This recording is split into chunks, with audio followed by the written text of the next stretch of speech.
Sera mise en ligne sur le site de DeShift demain. Bonjour, je remercie les organisateurs de m'avoir invité à partager ces résultats, ces idées avec vous dans le cadre de cette table ronde. Donc en fait, moi je suis au CEA, je ne travaille pas du tout dans l'automobile.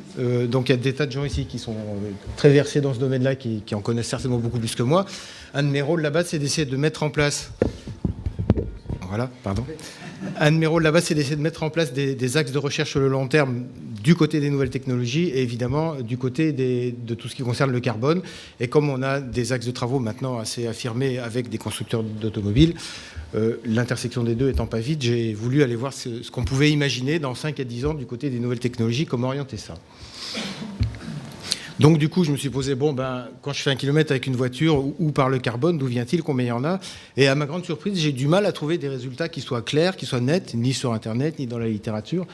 Et encore plus de difficultés à trouver des résultats que je pourrais moi-même utiliser pour construire des visions du futur, savoir quel type de technique on avait envie de développer, où est-ce qu'il est le plus utile d'intervenir avec nos petites technologies, qu'est-ce qu'on pourrait faire là-dedans, quoi.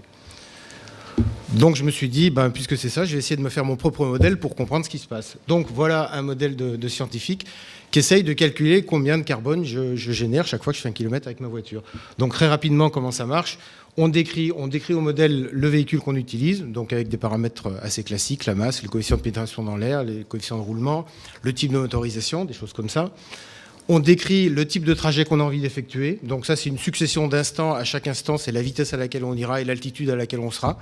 Au bout de 3 secondes, je serai à 17 km/h à 12 mètres d'altitude. Au bout de 18 secondes, etc., etc. Et donc ça vous permet de décrire n'importe quel type de trajet. Et puis, ma foi, une fois qu'on a tout ça, on n'a plus qu'à appliquer les équations de la physique qui sont au niveau terminal mathsup, c'est-à-dire l'aérodynamique, les lois du mouvement, etc. Et on en déduit une énergie pour faire le trajet considéré avec le véhicule considéré. Si en plus, vous savez quelle énergie vous utilisez, si c'est du gasoil, si c'est de l'essence, si c'est de l'électricité, quelle électricité, vous pouvez en déduire la quantité de carbone que vous rejetez. Comme en plus de tout ça, on accède là sur des sites par contre qui ont pignon sur rue, comme l'INSEE, comme les constructeurs, le CCFA ou ses homologues américains, à des statistiques qui sont assez établies sur les caractéristiques moyennes des voitures à tel moment, les caractéristiques des trajets que vous effectuez, etc.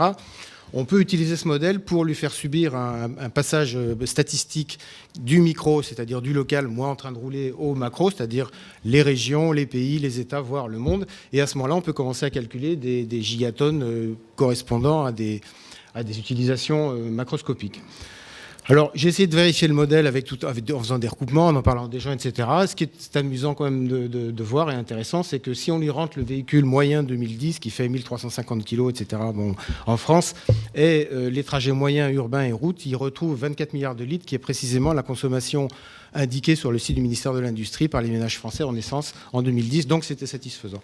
Alors, qu'est-ce que m'a raconté ce modèle? Alors, de la même façon, il y a un certain nombre de choses que les gens ici doivent savoir, mais vous verrez qu'après, ça donne des idées par rapport à ce qu'on veut faire nous-mêmes. D'abord, en fonction du véhicule que j'utilise, alors là, vous avez 4-5 véhicules qui sont répertoriés en haut, depuis ce que j'appelle la micro-citadine, ce que j'appelle la citadine, ça correspond à quelque chose qui est la Twingo, la C1, des véhicules comme ça. Et puis la berline, ça serait la voiture moyenne, je sais pas, une Xara, quelque chose comme ça. Donc, effectivement, on voit que le rejet de carbone, ah oui, j'ai pas précisé ça, c'était vraiment mon axe de vue, c'était effectivement les émissions carbone. Je laisse un peu de côté tout le reste, mais je m'intéresse vraiment aux émissions carbone. Grosso modo, si je double mon véhicule, je double mes émissions carbone, quoi. Donc, on a envie de dire aux gens, si vraiment vous avez envie d'être efficace au niveau carbone, quand vous allez travailler, oubliez votre voiture. Alors, c'est idiot de dire ça, mais enfin, là, c'est chiffré, il y a un facteur 2, et ma foi, je pensais que c'était... bon, voilà, je vais attendre. Alors ensuite, la question qui m'intéressait aussi beaucoup, c'était comment ça se comporte un véhicule thermique, puisque des collègues me disaient, mais tu sais, si on a un moteur bien optimisé, une voiture bien optimisée, tout ça, c'est très intéressant. Donc j'ai rentré dans le système les caractéristiques des véhicules, et je suis passé d'une motorisation électrique à une motorisation thermique. Et voici les résultats qui sont obtenus pour les différents véhicules, soit sur des trajets urbains, donc en bleu le véhicule électrique, en rouge le véhicule thermique. Et donc vous voyez qu'effectivement, avec une électricité française donc qui bénéficie évidemment de l'énergie nucléaire, pardon, on a un gain qui est de l'ordre de 2 entre les émissions carbone d'un véhicule électrique et les émissions carbone de son homologue thermique. Évidemment, on est très très loin du 0 g CO2. Alors pourquoi je dis 0 g CO2 ? C'est parce qu'on le voit marqué partout. Nous-mêmes au CEA à Grenoble, alors peut-être vous n'avez pas ça à Paris, mais il y a une magnifique navette qui roule dans le CEA sur laquelle c'est marqué 0 g CO2. Donc c'est quand même un peu étonnant de voir des choses comme ça. Bon, donc là j'ai fait le calcul. Dans mon modèle, je peux très bien rentrer la navette du CEA Grenoble, il faut que je le fasse. Je pourrais rentrer les autocars, je peux rentrer des trains, un peu tout ce qu'on veut, tout ce qui roule, ça peut y aller, quoi. Alors évidemment, si ça se passe comme ça en France, très bien. Comment ça se passe en Chine ? Donc je ne vous fais pas un dessin. Évidemment, avec le mix électrique chinois et l'électricité chinoise qui provient du charbon, on retourne les courbes. Et là, du coup, c'est le véhicule urbain, le véhicule électrique, pardon, qui commence à être peu propice au niveau de ses émissions carbone, avec une augmentation qui est de l'ordre de 50 à 100 grammes au kilomètre pour véhicule, selon, en fonction de ce mix-là. Et qu'est-ce que ça donne au niveau mondial ? Eh ben, c'est là que c'est assez j'ai été un peu quand même surpris de ce résultat. Les courbes se ressemblent beaucoup. C'est-à-dire que le modèle a l'air de dire, au niveau mondial, si tu remplaces les véhicules thermiques par des véhicules électriques tels qu'est produite l'électricité aujourd'hui, ma foi, les gains sont à peu près nuls. Alors, à bilan carbone égal quand même, on peut avoir, je concède, un intérêt absolument significatif à choisir l'électrique pour des raisons de santé, de salubrité des villes et des métropoles, ça c'est tout à fait évident, mais du côté du carbone, il ne semble pas qu'on ait gagné grand-chose. Donc, la question que je me posais est comment va évoluer le parc automobile mondial ? Comment évaluer la géographie ? Est-ce que les voitures, où vont être les voitures qui vont, l'augmentation des voitures et où est-ce qu'on aura envie d'avoir de nouvelles voitures ? Donc là, des chiffres qui sont assez connus, mais c'est intéressant de les avoir en tête. Je passe rapidement. Un taux d'équipement des voitures en Chine et en Inde qui est de quelques 20 à 50 véhicules pour 1000 personnes, alors qu'il est de 600 à 800 dans les pays de l'OCDE. Avec, à contrario, une population qui est supérieure à 1,2 milliard en Chine et en Inde et des populations de 50 à 200 millions à peu près dans les pays de l'OCDE. À droite, en haut, les courbes en couleur, c'est les parcs de véhicules. Donc les 3 courbes grises qu'on voit, si je peux dire, à l'arrière-plan, sont stables et c'est les pays de l'OCDE, alors que les courbes couleurs sont des courbes des pays émergents. Et juste en bas, sur la vignette en bas à droite, donc la croissance du parc moyen de l'OCDE qui est en légère décroissance, qui est un résultat connu, et à côté la croissance des BRIC qui est quasi exponentielle. Donc on se demande combien de véhicules, en fait pourquoi je faisais ça, je me demandais combien il y aura de véhicules dans 10 ans, dans 20 ans, dans 30 ans, pour essayer de me faire une idée du carbone et voir dans quelle direction on pouvait avoir envie de partir, quoi. Donc évidemment c'est difficile de lire dans une boule de cristal, mais il y a des analyses, j'ai vu des analyses parlant de 3 à 4 milliards, aujourd'hui on a en gros 1 milliard, et parler de 2 milliards à un horizon à définir, ça ne me paraît pas idiot. Alors après, je joue avec le modèle, ça sert à ça un modèle, on bouge tout un tas de paramètres, les masses de véhicules, des tas de choses, et on essaye de trouver des optimums, des choses intéressantes. Et finalement, ce qu'on fait bouger, ça joue soit sur l'organisation des déplacements, comment je roule, comment j'organise ma route, soit sur le véhicule que je choisis. Donc je vais un peu parler du profil de vitesse parce que c'était un des résultats que je recherchais qui m'a paru très peu connu. Si je pratique une conduite apaisée, donc je pense que beaucoup de gens savent ce que c'est une conduite apaisée ici, vous savez qu'en ville, la conduite est très chaotique, on s'arrête, on repart, on s'arrête, on repart tout le temps. Conduire apaisé, ça serait conduire dans une espèce d'idéal qui serait la vitesse moyenne, qui est de 18 km/h en ville. À ce moment-là, évidemment, la physique dit vous risquez d'être bien meilleur au niveau carbone. Alors le modèle calcule ça et il produit la courbe violette. Donc dans la courbe violette, sur route, on continue à rouler comme on roule actuellement, on ne s'en préoccupe pas, mais en ville, on conduit tous correctement, gentiment à 18 km/h.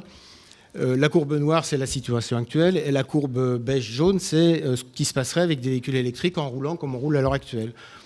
Donc un résultat qui n'est pas inintéressant, parce que moi ça me donnait des idées au niveau de mes petits capteurs et des choses que je fais dans mon laboratoire d'électronique, c'est que si j'arrive à faire rouler tout le monde régulièrement, effectivement je gagne la même chose que si je mets des véhicules électriques. Donc je me disais, tiens, il faudra que je dise ça à mes patrons, il y a peut-être quelque chose à faire à ce niveau-là. Alors je ne sais pas si le film, comment je peux faire pour cliquer là. Voilà, une ville sans feu rouge, je pense que ça fait... Je vais essayer d'aller cliquer par là. Une ville sans feu rouge, je pense que ça peut faire sourire pas mal de gens. Alors un collègue qui est d'ailleurs dans la salle a trouvé une démonstration pas inintéressante. Il faut un peu d'organisation, mais avec un peu d'organisation et de bonne volonté, on arrive à faire des choses qui sont tout à fait intéressantes, comme vous allez pouvoir le voir. Et voilà. Donc il faut un peu de bonne volonté, hein, je suis d'accord. Il y a pas mal de capteurs dans le système également, hein, mais enfin ça marche bien avec des fourmis, ça marche avec des objets qui sont nettement moins... Alors ça marche dans les deux sens, naturellement. Hein, voilà. La vidéo est presque terminée, mais il y a encore quelque chose à voir, et ça marche à différentes allures. Voilà. Alors, néanmoins, il y a des gens qui travaillent là-dessus. Il y a des gens qui travaillent là-dessus en vrai. Donc, par exemple, Peter Stone, Université de Texas à Austin, il fait croiser, vous pouvez compter, si c'est 6, 12 x 4, 48 flots de véhicules qui ont des intentions différentes. Là, ce qui se passe, c'est que dans chaque petite boîte blanche, il y a une petite intelligence qui sait ce qu'elle veut, où elle veut aller, et qui sait grosso modo, les gens autour de moi, qu'est-ce qu'ils vont faire. Et on voit avec un système comme ça qu'on est capable pratiquement d'organiser un flux où tout le monde se croise correctement sans qu'il y ait jamais trop de collisions. Alors ça, c'est un régal pour les gens des capteurs, les gens de l'intelligence artificielle, tout ça, les gens des labos d'où je viens. Et voilà le genre de choses que j'ai envie de dire à mes chefs, regardez, il faut faire ça. C'est pareil. Voilà, j'en ai presque fini. J'ai donc essayé de régler tout ce que je pouvais dans le modèle. Et puis en réglant les choses comme elles sont réglées à droite, je ne vais pas rentrer dans le détail, ça serait trop long, on pourra toujours en parler. Et puis il y a un certain nombre de résultats qui sont connus de pas mal de gens ici, mais je suis arrivé à un véhicule ville qui me paraissait pas mal, que pas très loin d'ailleurs du type de véhicule de la Touzy, je pense, ou de véhicules qui sont comme ça. Il faut qu'il dure pas mal de temps, il faut qu'on le remplisse pas mal, 2,2 voitures, personne par voiture. Alors on rejoint ce qui a été dit précédemment, ça fait beaucoup puisqu'on est actuellement à 1,36 en France. Sur route, des résultats... alors, il y a un véhicule très léger sur route, ce qui n'est pas évident non plus, mais comme je fais rouler tout le monde à 65 km/h, là, évidemment, les besoins de sécurité sont un peu plus faciles. Mais quand même, le résultat en bas, il est quand même assez spectaculaire. On a un facteur 8. Je précise également que si on remplace le véhicule électrique là-haut, comme je vous l'ai dit tout à l'heure dans le modèle par un véhicule thermique, au lieu d'avoir 13,5, on a 14,5. Donc on a déjà là un résultat qui est très intéressant. Alors, est-ce qu'organiser tout ça, c'est possible ou pas? Ça peut faire l'objet de débat. Là, derrière, il y a beaucoup de choses à faire du niveau des nouvelles technologies de l'information. C'est un peu pour ça que je regardais ça. Mais il y a aussi et surtout des choses à faire du niveau de l'organisation et du rapport qu'on a avec le véhicule. J'en ai presque terminé. Il me reste 2 transparents. Alors ça, c'est bon. Mon modèle n'est pas du tout là pour calculer des coûts, si ce n'est simplement dire, quand je dis à mes patrons, je pense que c'est bon d'aller dans cette direction, ils me disent oui, mais est-ce que tu es sûr que tu ne vas pas faire exploser Donc il faut donner des sortes de grandeur de coûts pour être crédible. Donc mon modèle prend le coût des énergies, il regarde tout ça et il dit que voilà combien ça vous coûte. Et alors j'ai quand même une petite surprise, vraiment je ne m'y attendais pas, en regardant ce qui se passe pour les véhicules électriques. La première ligne, référence 2010, donc il y a 33 milliards, en gros c'est les fameux 25 milliards de litres qui coûtent 33 milliards aux particuliers, et sur ces 33, il y a 22 milliards qui vont au trésor public sous forme de TIPP. Dans un modèle où, en ville, je remplacerai les voitures par des véhicules électriques, effectivement, l'essence correspondante, vous ne l'achetez plus, et l'énergie, pour faire rouler ces voitures qui deviennent énergie électrique, coûte aujourd'hui un peu moins cher, c'est 51 TWh, coûte un peu moins cher que le pétrole. Donc il y a un certain gain. Et en fait, la différence sur le coût de l'énergie et la TIPP se retrouve en gros du côté des loueurs de batteries.